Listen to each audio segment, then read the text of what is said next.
What's up, everybody? Welcome back. Happy Skews Day to you. It is November 4th, Election Day for some of us, some people across the country. Remember, I hope you voted for BJ if you're there in, what's the county he's in? Outside of Raleigh, there in North Carolina. Wendell's a town name. Wendell, yeah. If you're in Wendell or in that county, I hope you voted for BJ for that one and any other pertinent elections in your community. It is, as we sit down to record this, it's actually Monday, November 3rd at 1 p.m. on the left coast. I'm Trey, and that's Mark. What's up, Mark? No, man, I got a fun series of panic texts from my wife this morning as she was stuck in a doorway at work. What had happened was in the utility closet in her business, a folding table had fallen over behind the door, so the door couldn't get open, right? So she's trying to get in there to rectify the situation. She got it cracked, and she's like, okay, I'm small enough, I can slide through the crack in the door. And then she could not, and she got stuck. And she's texted me about it. Mm-hmm. Like, I have the jaws of life. I'm like, what am I? I'm glad you're telling me because it's funny as shit, but what am I going to do about it? Yeah. So what did you do about it? There's nothing. She eventually got herself free. But I'm like, but I could have gone over there and pushed on the door. But like, like, what was supposed to, but I wonder what, like, I guess I could call the fire department for you because if you're too embarrassed. But otherwise, I'm going to Home Depot and be like, you got any WD-40 for dizzy broads? I don't know what to fucking do. Yeah. You gotta go grease my like wife up. a saw or like one of those big battering ram things or whatever. I don't know. You never wanted to like kick a door, or you never wanted to breach a door, Mark? You know, could have been your chance. Just me and the other members of my tactical special forces squad screaming breakout, breakout, breakout. We throw a fucking flashbang. Yeah. Yeah, be cool. So before we get to the show, I want to say congratulations to you and your fellow Dodger fans. Yeah, maybe 2 in a row, 3 in 5 years. Yeah, Dodgers. So the game 7 was in Toronto, right? Do what? Yes, the 6 and 7 were in Toronto. Yeah. So I didn't see any, like, why typically maybe because Dodgers fans have gotten so spoiled with victories. Like, I was expecting, usually you set off fireworks or people shooting guns in the air and shit, but none of that happened in my neighborhood. Maybe it was elsewhere. But we heard some fireworks, but nothing like too crazy. But there definitely was some fireworks set off over this. And so there was none of the, as far as I can tell, there was no like mass people in the streets flipping over cars and stuff on fire or anything. But yet the cops still acted like there was. I want to play this video, Matt. This is outside of a bar called the Shortstop, which I have been to. I've been to too. That's where I went to a Dodgers game this year with a group of comedian friends, and we met at the Shortstop and walked up there. So I think it's a common occurrence. It's like sort of a bit of a Dodgers bar there. It's not far away. Yeah, so the people are just waiting in line to get up front. You'll see this video. This a cop on a horse just walks up to a dude wearing a Dodgers jersey and hits him in the head. But I want you to see what he hits him in the head with. And fuck this cop. It's got to seem fine, but yeah, here comes the horse cop. Horse cop. Horse cop. Yeah, I can't believe that hasn't been a show or a comic book. What is that? That is a boken, aka a wooden sparring katana. Okay, why would he have that? That's what I was fucking like shocked by. Is like they're using the LAPD. Besides all the other fucked up shit about them, they're also like sword guys or Japan like anime weebs. Yeah, they're weebs. Yeah, and they're allowed to like arm themselves. Is that common for police? You know, squads. You can choose your own gear, or whatever. That's how I learned about this. Apparently, it's common for LAPD horse cops, the mounted patrols, whatever you want to call them, to use bokens. And like I was surfing around the internet trying to figure out because somebody like I posted a joke about it on Blue Sky or whatever, and some people like actually like I found out this is pretty common. I found a manual for a LAPD training program. They teach mounted patrols to use boken batons. Instructional goal to provide the learner with knowledge and skills to effectively deploy. They said effective deploy because they can't even fucking write their own manuals. Effective deploy and maintain a broken baton. Effectively, you're not doing actual sword fighting with it. You're just cracking people in the head who are unarmed. What kind of training do you need? Right. Pull it, swing it. You know. Yeah. So like LAPD apparently. Maybe we figured out a way to. We got the problem where they want all the MRAPs and like grenade launchers and tear gas and shit. What if we trade? We take away all that stuff, but we'll give you Hattori Hanzo swords. Well, right? I mean, they definitely want the Hattori Hanzo swords, I'm sure, but they, like, can't we just have The Yeah. grenade launchers and the swords, that'd be even cooler, right? After What all, I about am Master Chief. He has both rocket launchers and yeah? swords. What about like they had the AR-15s, the grenade launchers mounted on the bottom. What if you had Mhm. one of those that shoots a katana? Shoots swords, yeah. Yeah. Rocket propelled samurai sword. Mhm. That'd be pretty Yeah. sweet. I'm sure they'll add that to the next Call of Duty DLC. But yeah, go Dodgers. People are pissed off. That's okay. I don't blame them. But as a fan, it hits for me. All right. This is Weekly Skews. Producer Matt is with us doing his thing back there. Before we continue, of course, I got my announcements I'd like to make. First, if you'd like to see me do stand-up comedy live and in person, and you should. I've been off the road for a couple of weeks now. It's unusual for me, but we're getting back at it this weekend in Milwaukee and Madison, Wisconsin. And then after that, we got Oklahoma City, Dallas, Mark's old stomping grounds, Fort Wayne, Indiana, Nashville. Those shows are with Corey and Drew, actually, right before Christmas. Sacramento, Spartansburg, Wilmington, sorry, we got Sacramento on there twice, I think. That's my fault. Chicago, Illinois, Denver, Colorado, and many more already posted, all at TreyCrowder.com. If you'd like a palate cleanser, you can check out producer Matt's audio exclusive called Good Skews. It's on the podcast feed for this show. It's good people doing good things, trying to highlight, the brighter side of the American existence. That's what producer Matt's doing over there on the audio feed of this show. And if you'd like to support this program in particular and get more of it, you can do so by signing up on Patreon. $5 a month gets you access to 2 full-length bonus episodes. You can go to weeklyskews.com/more or just go to Patreon and search my name. Either way will get you there. And so, yeah, if you like the show, get some more of it in your life and support us in the process. Consider signing up on Patreon. Now, let's see. What are we talking about? We talking about Russia stuff this week, Mark? Is that what's going on? We got a fun update on like the American expats who moved to Russia, live in an unwoke paradise, and found hell on earth. And then we talk about we're going to talk about ongoing stuff in Venezuela. Fun update from the Nobel Peace Prize winner, who is insane. I want to show you. And then if we have time, we got some fun tech stuff on the back at the very end. All right. Sounds like a rollicking good time this week on Weekly Skews. But we begin, of course, as always, with the Daily Dumbass. Back graphic, please.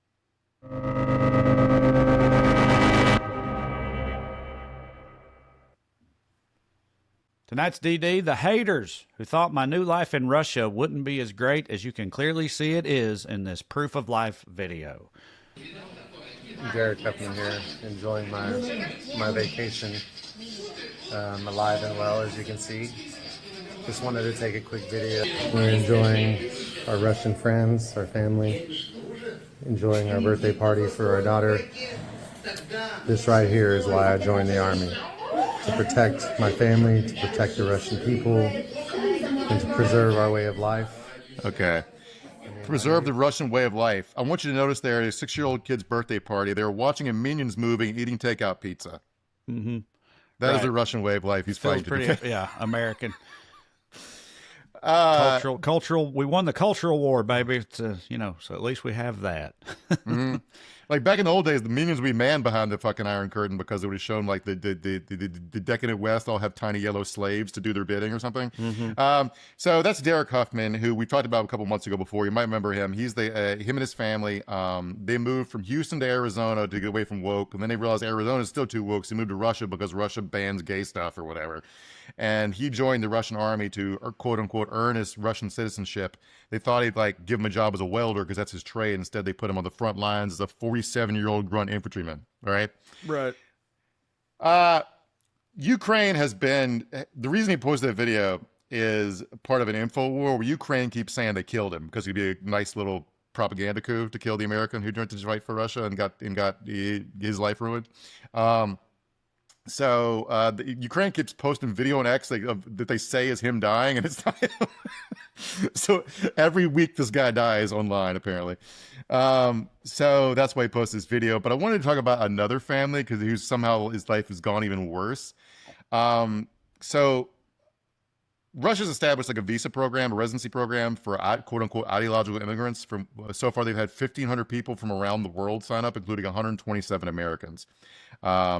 So this family, the Hares, moved from Abilene, Texas to Russia to shield their 3 sons from what they say are harmful elements of American culture. Abilene was too gay for these people. You've ever been to Abilene, Trey? I have not. No. Is it gay? Abilene is nothing Oh, but it's the least gay place. yeah, it's Okay. oil. It's like oil wells Right. and Abilene Christian University, which is Church of Christ. Right. And they're like, I'm tired of this woke bullshit. This might as well Yeah. be San Francisco, these Yeah. people thought. Yeah. And Abilene, Texas. Yeah. Yeah. It's also to shield their three sons from, but from the gay woke agenda or whatever, but not like, Ukrainian missile strikes or whatever. You know what I mean? Like, end up getting their sons blown up in a fucking foxhole or something in the near future. And by the way, it's not like being gay.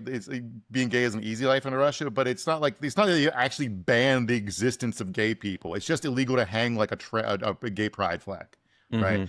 So the Hares, like I said, this family. I want you to read this passage right here about the Hares, Trey. They say their initial plan to rent an apartment in Moscow fell through just as they boarded the plane from Texas, and the family spent a bitterly cold winter caring for chickens, horses, and rabbits on a farm 70 miles south of Moscow in exchange for free board. At one point, they even had to bring the goats and their newborns inside their cabin to keep the animals from dying.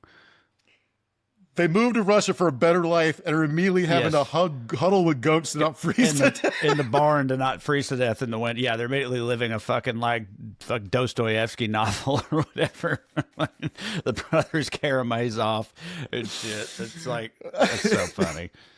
In Russia, go drink your milk. Yeah. So here's a video from the dad, Leo Hare. He's like, so right after the goat thing happened, his wife posted, they of course are doing this all to be influencers. They have a YouTube channel, his wife does. And she posted a video, and here's him responding to his wife's video. Okay, if you got this, man. As many know, the video of my wife is almost unbearable to watch or even to hear. She was in a graveyard, a woman crying in a graveyard. Her life is falling apart. Damn it. So your wife posted a video weeping in a graveyard, Trey, because you made a decision to move her to a foreign country. And instead of being like, we got to get the fuck out of here, you're like, I need to make a counter argument to the internet. Yeah. So I'm sure you guys are all aware she's pretty whiny. It's always something with her. And, we'll see what happens. I'm sure she'll get over it soon. She's just in her emo phase. She was going through her old My Chemical Romance albums or something and just wanted to be crying in a graveyard. It has nothing to do with moving to Russia. I'm sure that's what it was. Right. But the idea that, I don't know. It's wild that they think the absence of wokeness like equals, not having to raise goats in a barn. Do you know what I'm saying? Like, I feel like Yeah, it's the to default. me it seems like the places that are more whatever developed or however you want to put it, like probably have more instances of what they would call wokeness in the first place. So if you want to go to a place that's completely like one of the least woke places on earth, is probably like Afghanistan? Mogadishu or something. Yeah. You know what I'm saying? So but I don't know. They think that it works in the opposite direction somehow. I don't know. Yeah. So, it's kind of weird. Like, I know nothing of life in Russia, but it's weird how Americans move there and immediately fall into what I think my most stereotypical. That's 80s, what I was about to say. I was about to say, to be honest, like the way I picture Russia is probably unfair to Russia, but then I hear these stories. It's like, well, I don't know, maybe it is how Russia is. Because I know that there's every now and then there'll be a video on Reddit or something because there's also like Russian influencers and stuff who will be like make like daily vlogs. They're like, this is what life is really like in Russia, and it's like, it's still it's a simpler existence or whatever, but it's not one potato, goats in a barn in the middle of a blizzard, right? As a candle slowly fucking dies, at midnight or whatever, the baby shuddering its last breaths and everything. It's not like that, but it's, not so bad either. Uh-huh. I don't even remember why I was saying this. It's just, like you say, it's just funny that these people apparently go over there and like live the most stereotypically negative American's perception of a Russian experience imaginable. Goat snuggling. So it did get worse for them. They do have an apartment now, so they're living indoors, not without goats. So that's good for them. But so let me quote here. Leo Hare thought their troubles were over when their landlord's son offered a generous interest rate for investing their $50,000 nest egg in what he described as a car import business. But they only saw one payment before he stopped sending them money and refused to return their money, Leo Hare said. The couple went to the police and local court to file complaints about their lost money and with their concerns that they had been swindled, but say they have received no help from law enforcement. Wow. No way. Again, very stereotypical. I just feel like you think like some fucking Russian with neck tattoos and a shaved head shows up being like, can make you lots of money in import-export business or whatever, like... You should probably see that coming, and then if you somehow don't, and when he does invariably abscond with your money, you should probably just be glad you still have all your fingers. But then if you do decide to go to the local law enforcement, like, of course they're not going to fucking do anything about it, Like, that's another stereotype. They're, like, they probably the same dude. Yeah. Or basically the same dude.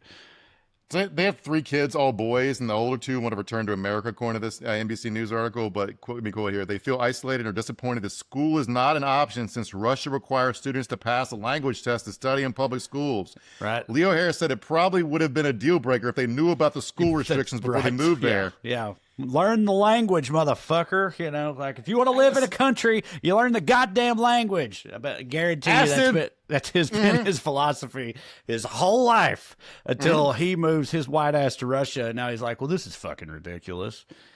And there's like a whole slew of people you can find like screen grabs their arguments online. It's like if America doesn't do something about all these immigrants, I'm going to move to another country. It's like, bro, I have some fucking news for you. Right.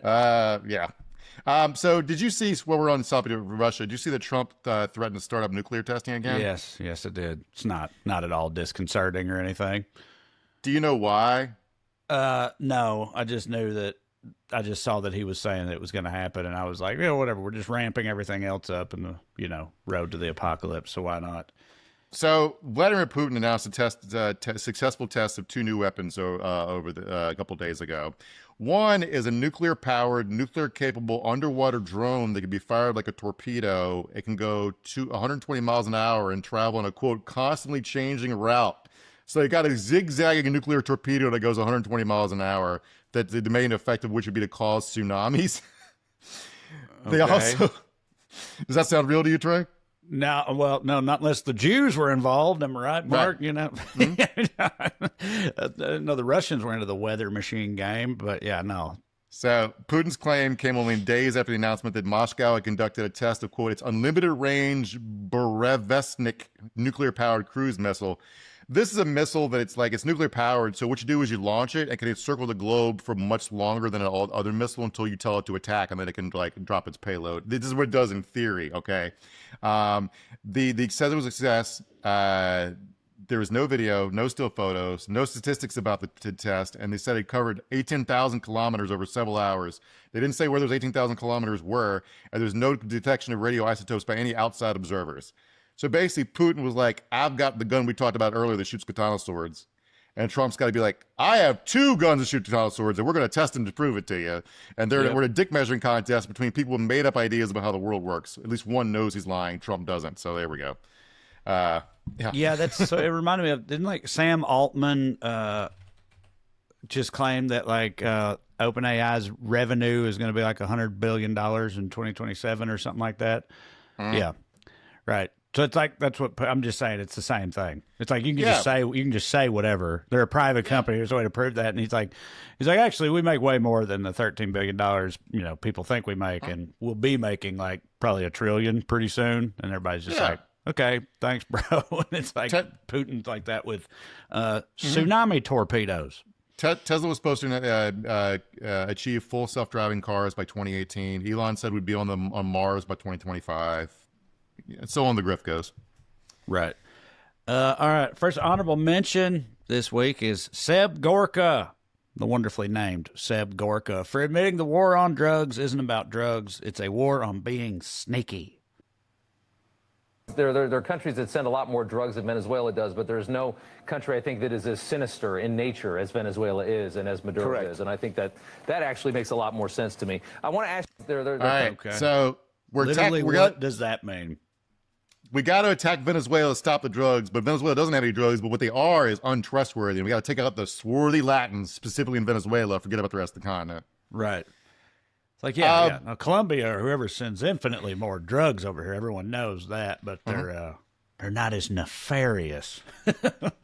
You know, just not quite as shady. Just something about those Venezuelans. That's like the official line from the regime.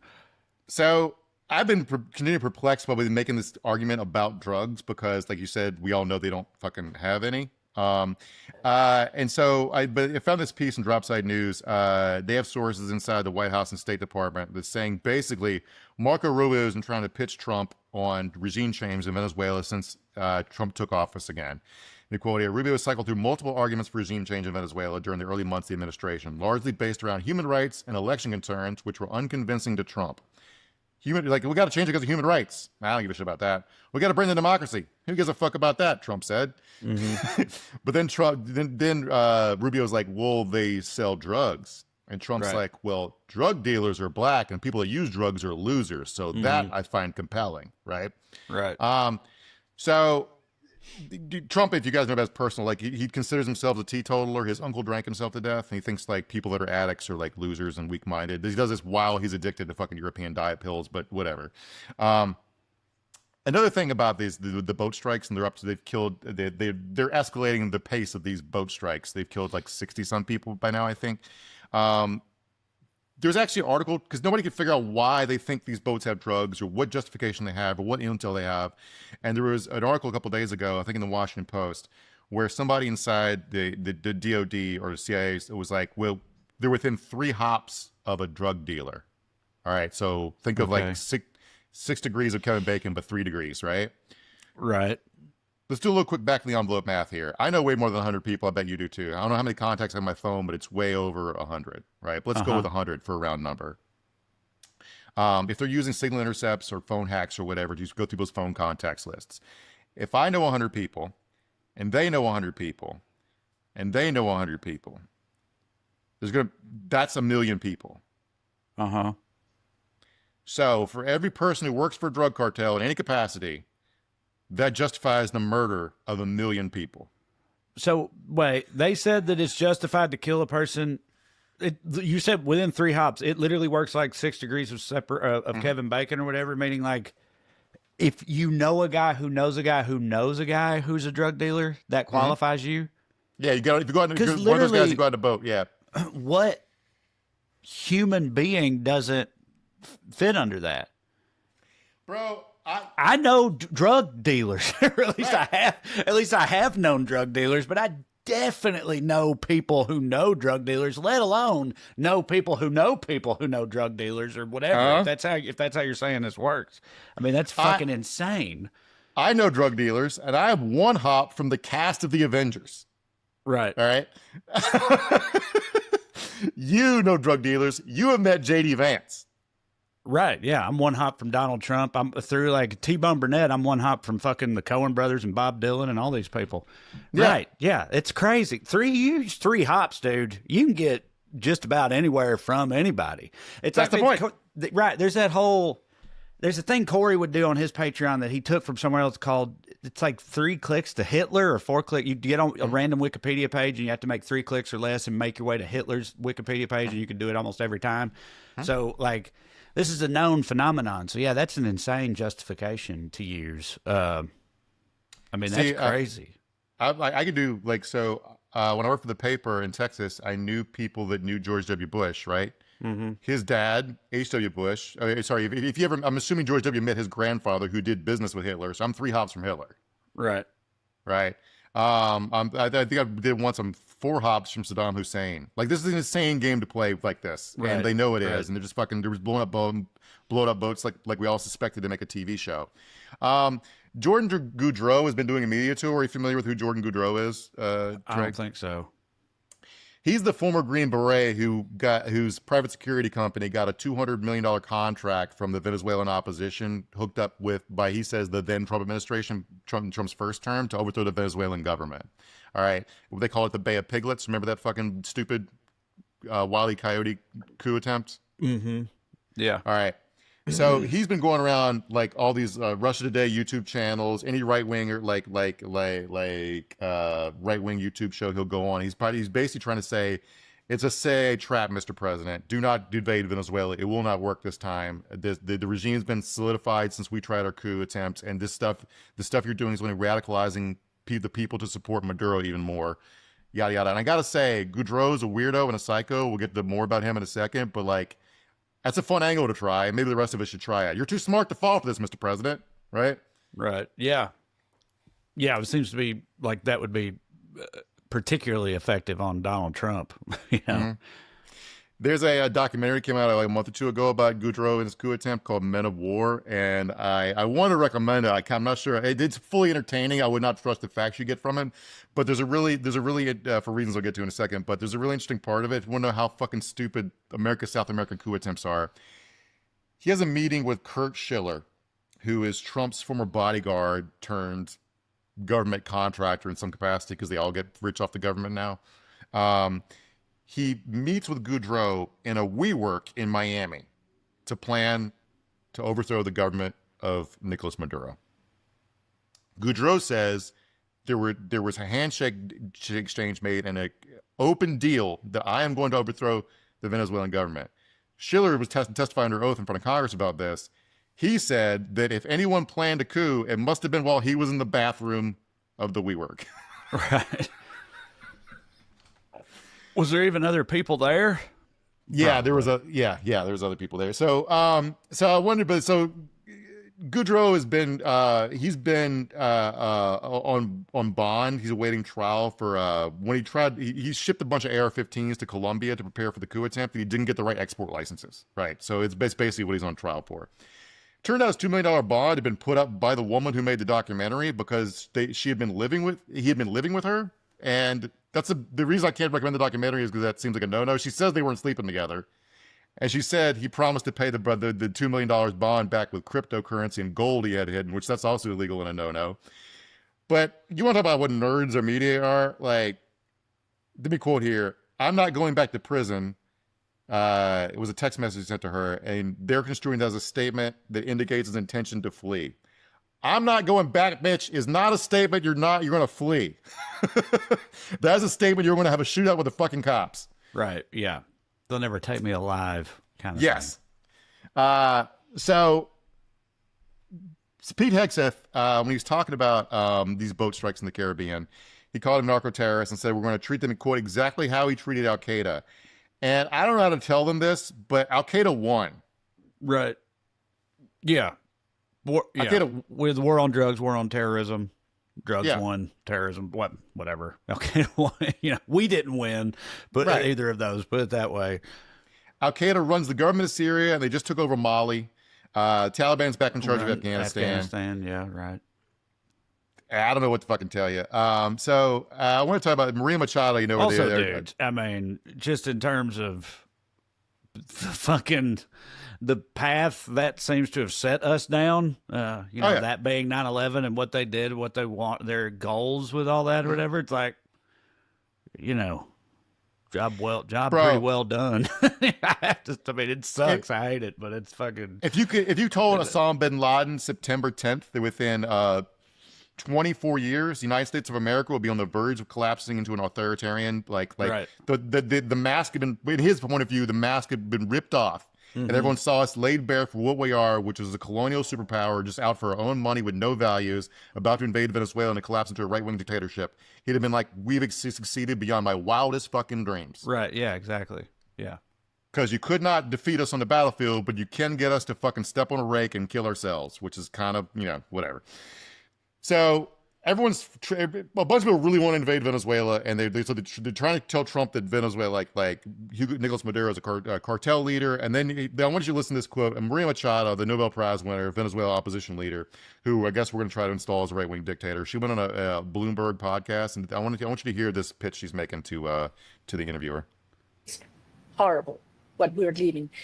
Russian agents, Iranian agents freely operating in Venezuela. Hezbollah and Hamas being located in our country. And Hamas and Hezbollah are in Venezuela, Trey. We got to go get them. Mm-hmm. I'm losing my goddamn mind.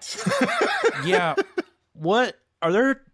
And I know that you're just about to get into this, but I was going to ask you anyway. That like, are there like warring factions within the Trump? Like, did Marco Rubio and all these people think like, okay, we're just about to get him to invade Venezuela, and then out of left field, someone comes up and is like, hey, do you know what's going on in Nigeria? And now Trump's like, oh shit, we're gonna have to invade Nigeria. Are we gonna invade Nigeria, Venezuela, or both?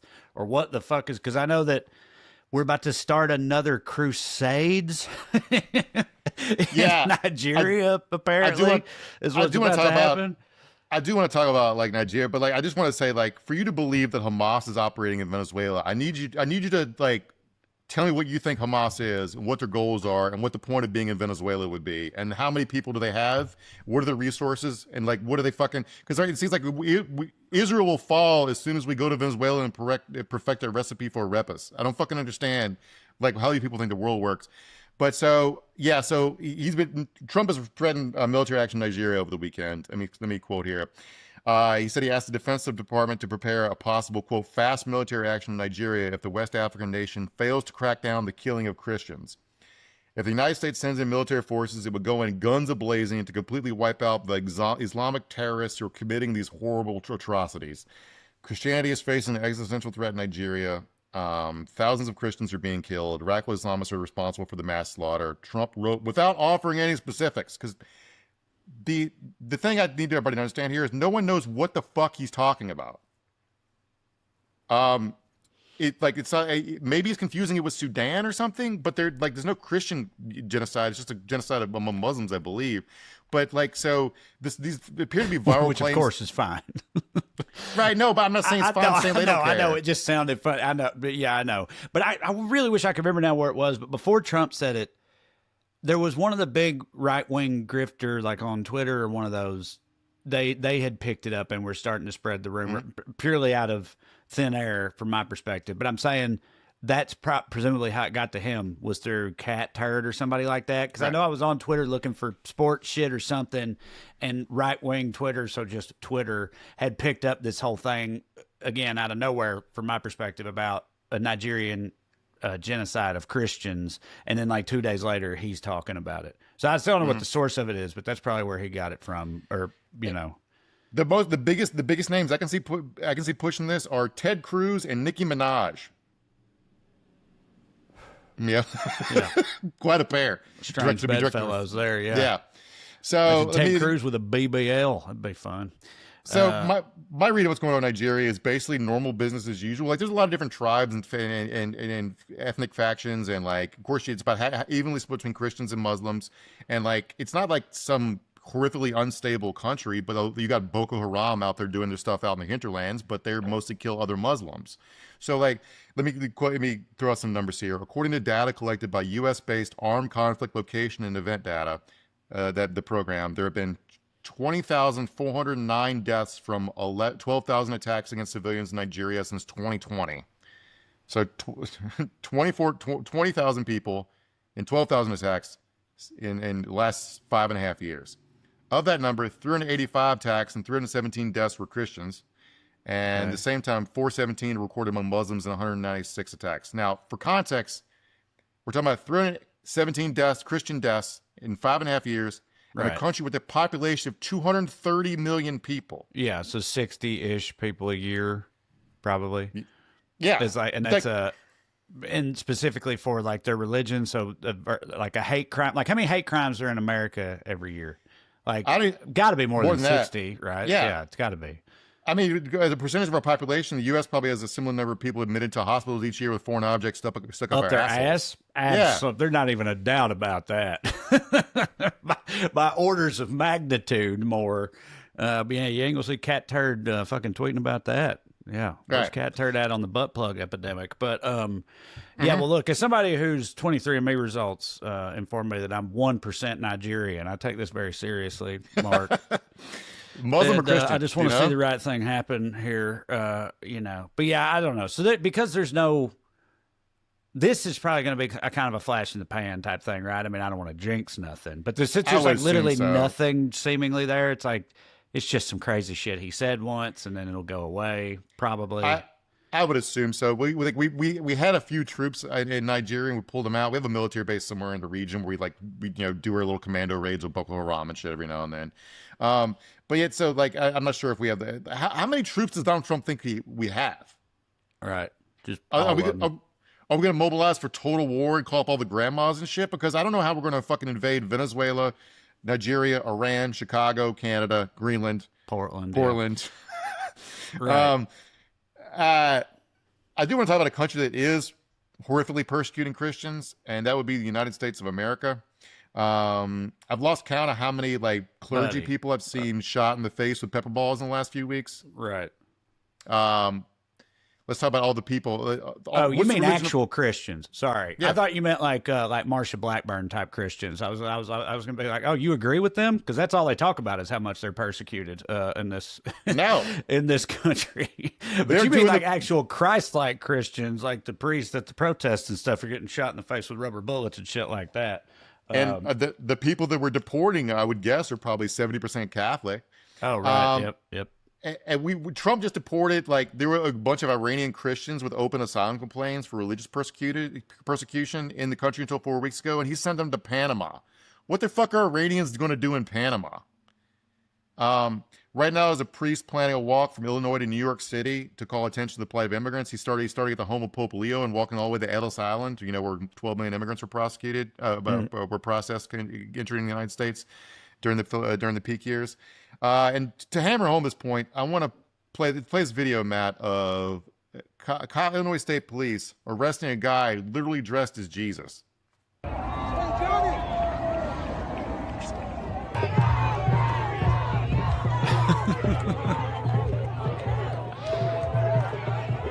Yeah. Well, I mean, that's on brand. It's in character. You know what I mean? I have no idea how to make sense of these people. They're going to end up in a war with the Catholic Church because like Catholics really believe in this being nice to your neighbor and immigrant stuff. And it's so weird to me because the Supreme Court is all Catholic. The Speaker of the House is Catholic. J.D. Vance is Catholic. Not just Catholic. What's that? It's not Opus Dei, right? Opus Dei. Yeah, right. Yeah. Yeah. Yeah, like There's six. I think there's six. Super Catholic, like fucking. Yeah, the ones Dan Brown was afraid like of. that's like Robert Langdon, Catholic. Yeah, fucking yeah. Yeah, I keep meaning to do an episode because there's a book came out last year making the point there's like 6,000 members of Opus Dei in the United States and like 4,000 of them live in Washington D.C. and they're all involved in the government. So- Right. Yeah. Okay, next up we got the people complaining about Kash Patel flying his girlfriend around on government jets, not realizing he's doing us a favor by keeping her out of the airports. Here we go.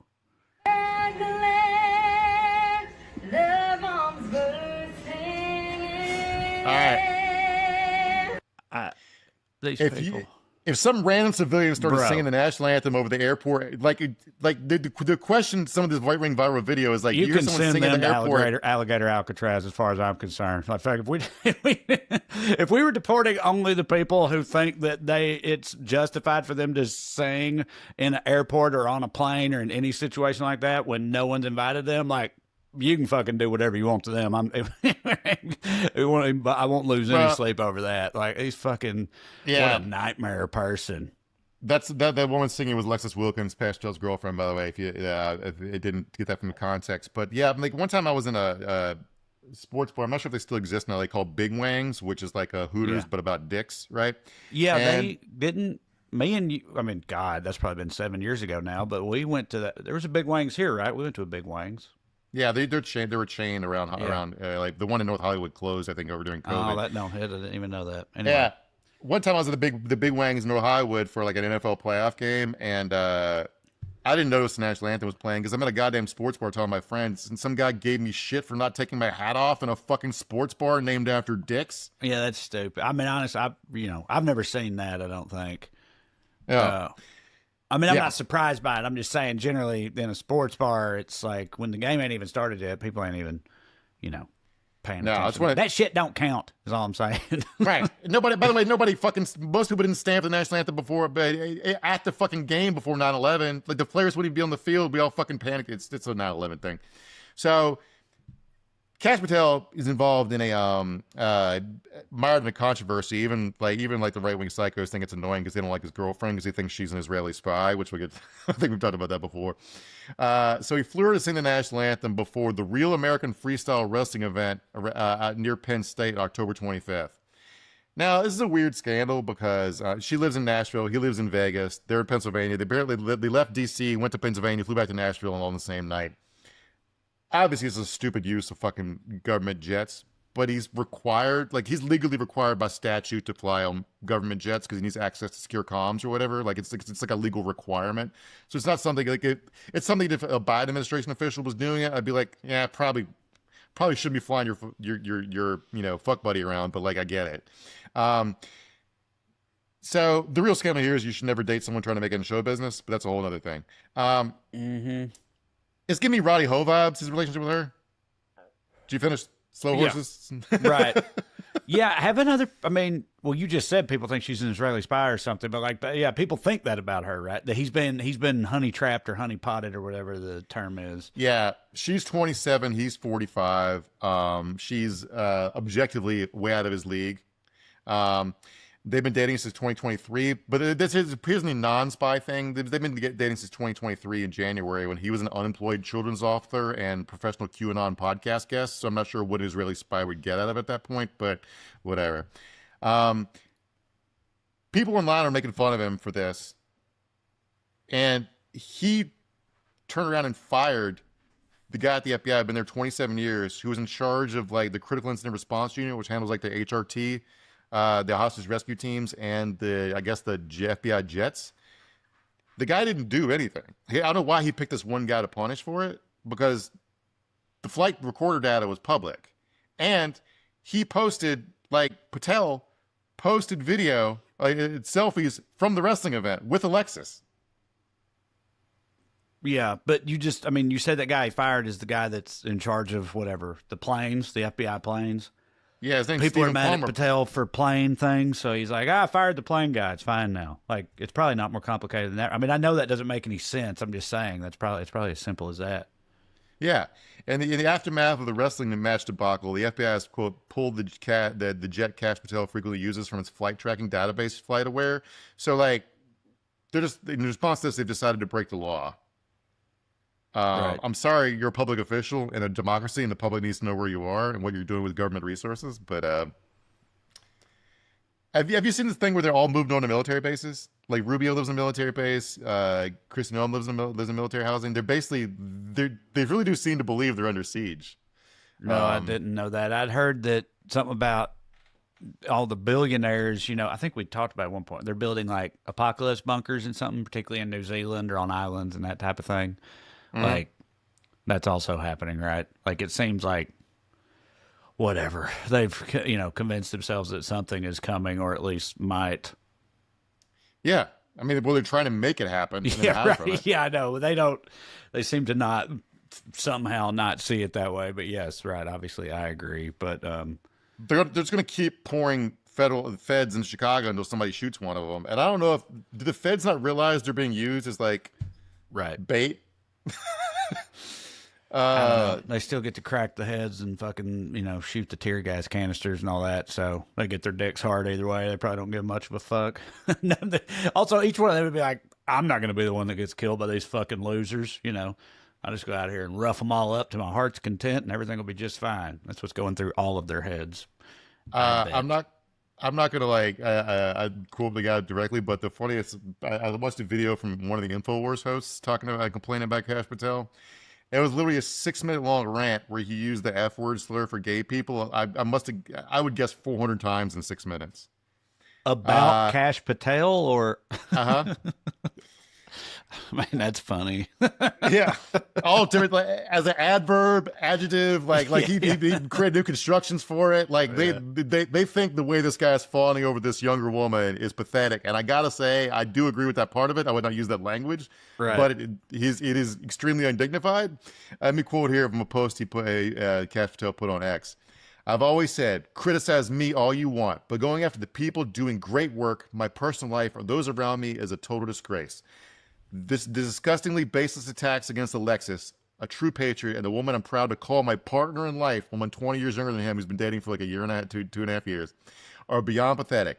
She is a rock-solid conservative and a country music sensation who has done more for this nation than most will in 10 lifetimes. I'm so blessed. Have you ever heard her music, Dre? No, I don't care to. Neither. I could it's not promise you that. I have a bad ear for music, but I can tell she's not a great singer, okay? Mm-hmm. And her music, or like the Kid Rock, Forgiato Blow genre and her stuff, where like she just stands in front of a green screen with a waving American flag and sings about the troops. Yeah. It doesn't hit. She's not going to make it. So I'm telling you. No. And so the guy, the Infowars guy, part of his was like he was going off for calling her a country music sensation is like so far off, and he shows what a fucking cuck he is. Maybe he's in love. Whatever. So attacking her isn't just wrong, Cash says. It's cowardly and jeopardizes our safety. My love for family will always be my cornerstone. You will never tear that down or keep me from him. Bro, she's going to leave you. She's 20 years younger than her. You cannot be the father of her children. How does attacking Alexis Wilkins, a country music open micer from Nashville, jeopardize their national security? Right. Yeah, but he's clearly lost in the sauce here, Mark. Speaking of the theory that she's an Israeli spy or whatever, you know what I also seen on the internet that's tangentially related to this is people saying that Erica Kirk is a Mossad asset or agent or something, that her dad was a Mossad agent or something like that, and so she's also wrapped up in that. Have you heard that? Do you know anything about that? I have not. Okay, Although yeah. everyone's Mossad. Everyone's right, Mossad. Yeah, I'm surprised I wasn't in Mossad. Well, didn't people on the internet think you were? Yes, right. Yeah. So, you're right. A ton of the Lunosphere does think she's a honey trap. So let me quote here from my interview. She is, besides the fact she's dating Cash Patel, she doesn't need to, is extremely, there are other weird stuff about her. Like, there's a quote here from a piece a profile written about her, or an interview she gave to the Independent Women's Forum. She said her father served in the U.S. Navy during the Korean War, and he was a son of Armenian immigrants who fled genocide. So the Armenian genocide was in 1915, I think. And the Korean War, if your father fought in the Korean War, that means he must have been born in the 1920s and 30s or 30s. Yeah. And she was born in 1998. Right. Yeah. Old dad. I'm not saying the story's made up. I'm saying I want to know more about it. Right. I went to school with a guy whose dad was like 72 when we were in 4th grade or something. That didn't happen. Very famously, Theo Von had an old dad like that, which he's talked about a lot. So my wife's got an older dad. He fought. My wife's dad is really old. He fought in Vietnam. Right. Yeah, not Korea. Yeah. Right. My grandpa was like Korea age, and I was born in 86, and that's my grandpa. So a kid, her being born in 98, and her dad, that's. My great uncle fought. Well, he was in the army during Korea. He was stationed in Germany, but right. Yeah, it's like Same it doesn't. thing for my grandpa. I'm pretty sure. I will say, like, if her dad was like 70 when she was born or whatever, I kind of get why she has a thing for older men. Right. There you go. She's got daddy. She's not a Israeli spy guy. She's got real bad daddy issues. All right, and finally, bosses that don't believe you when you're late for work because your car is a pedophile. Why is a chatbot asking my children to send naked pictures in our family car? Pause it. I want to process it. Time to be alive. Matt, can we play that one more time? I want to want to process this together. How are things going in 2025? Yeah. Is a chatbot asking my children to send naked pictures in our family car. Toronto mom Farah Nasser says she was driving her children home from school when her 12-year-old son asked Tesla's AI chatbot which soccer player it preferred, Cristiano Ronaldo or Lionel Messi. All right, you got that. My son was very... If you're wondering if there's any That's so funny. This fucking Grok started doing that. The pilot character from Airplane. It's like, hey Johnny, you like movies with gladiators? You know, or that's like, you ever spent time in a Turkish prison, Johnny? Like Grok started doing that. He's like, you like soccer players, kid? So you like them when they're all sweaty.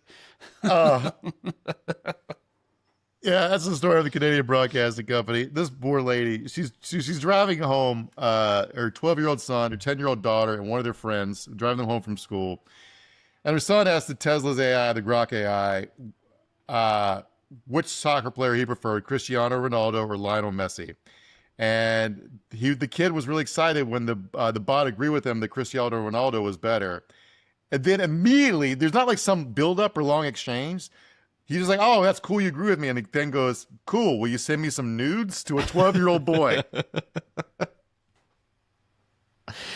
I mean, it's kind of like that one of the earliest iterations of this. I can't even remember who made it or who put it out, but one of the first times they attempted this type of chatbot thing, and they had to pull it offline because only 12 hours later it had become a Nazi or whatever and started Heiling Hitler digitally.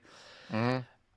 This is kind of like a similar version of that, where it's like there's just so many sources or whatever online that you can pull from, or exchanges you can pull from, that just basically amount to like, oh, that's cool, send nudes, pics or get the fuck out, or that whole thing. That whole thing is sort of like a staple of massive parts of the internet.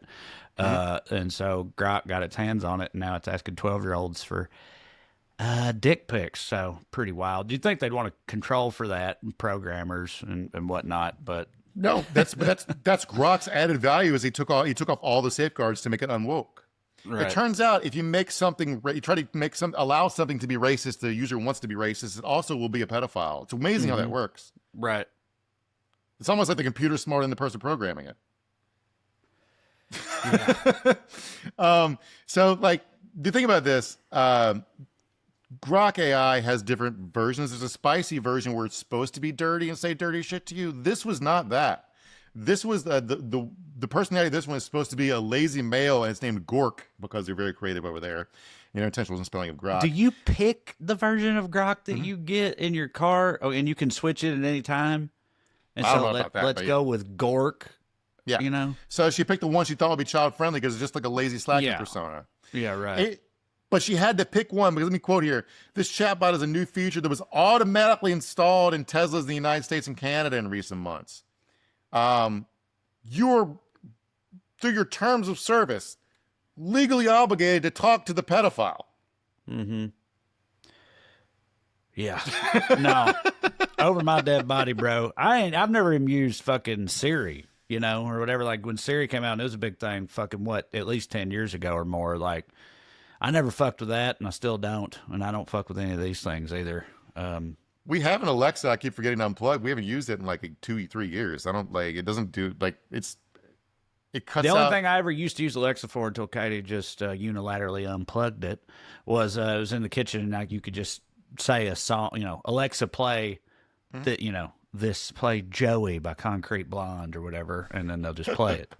You've been really into Joey by Concrete Blonde lately. I know. Well, I did. I just rediscovered it recently, so I can't. I've been listening to it a lot. That's really Mark. That's basically the only use I've ever discovered for the Alexa was if your hands are like dirty while you're cooking, you can say, "Hey Alexa, set a timer or play a song." Right. Pretty much. That's basically it. It's pretty basic. Yeah. It could essentially be a voice activated timer or alarm clock / stereo music player or something. I know they can do a ton of other things, but I literally never used it for that. Hmm. Yeah. I don't understand. I know I'm a Luddite, and I always go back to hating on this shit, but I've yet to see a practical, wide use for it among the general population. I know some professionals have found some uses for it, But like when they put it out and made Excel stop working, you made a computer that can't do math, and that's what you think is an accomplishment. I'm like, okay, I'm fucking out. But yeah, Elon Musk needs to go to prison. Reason number 4,942 is he wants your car to molest your child. It's a good reason. It's a good reason. I want to ask you real quick because I was doing a Patreon thing right before I came here, like just a couple hours ago.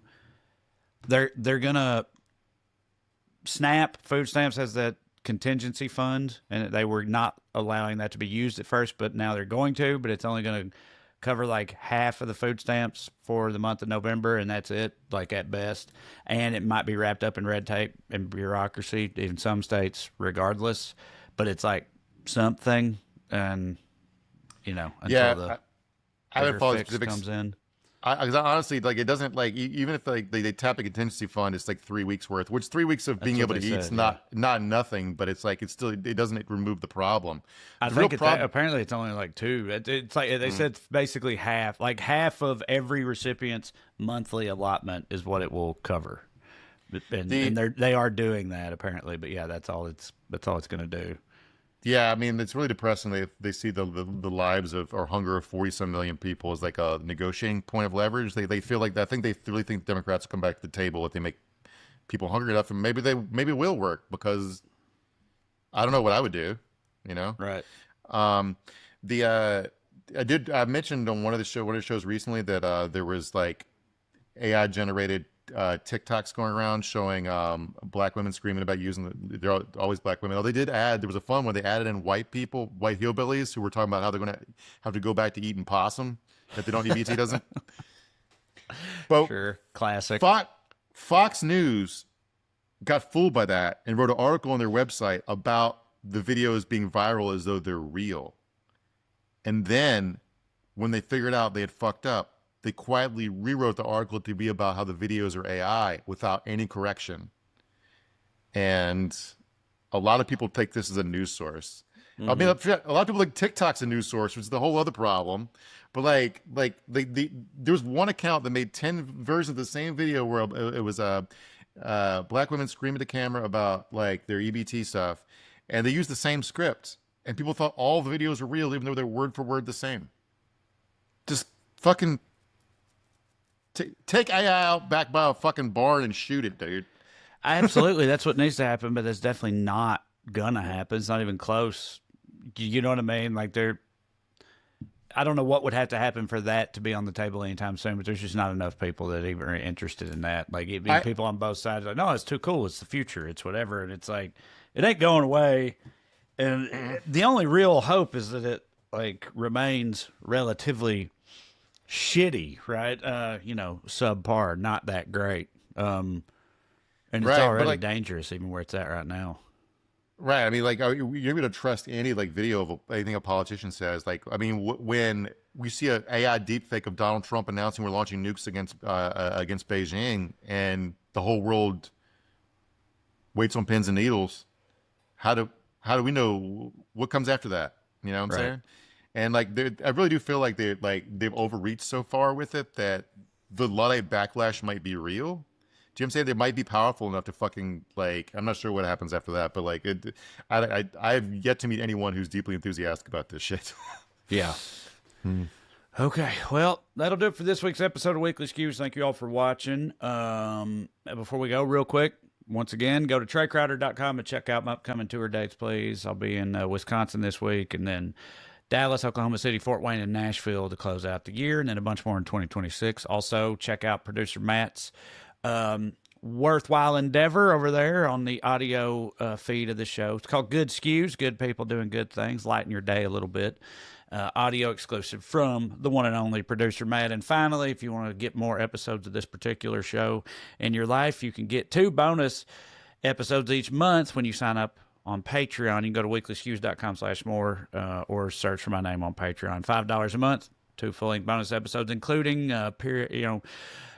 roughly quarterly, we do Q&As where we do answer your questions. So we hope you'll consider it either way. If you keep watching on Skews Days, we'll keep making them for you. We'll see you next time. Hang in there, everybody. Love you.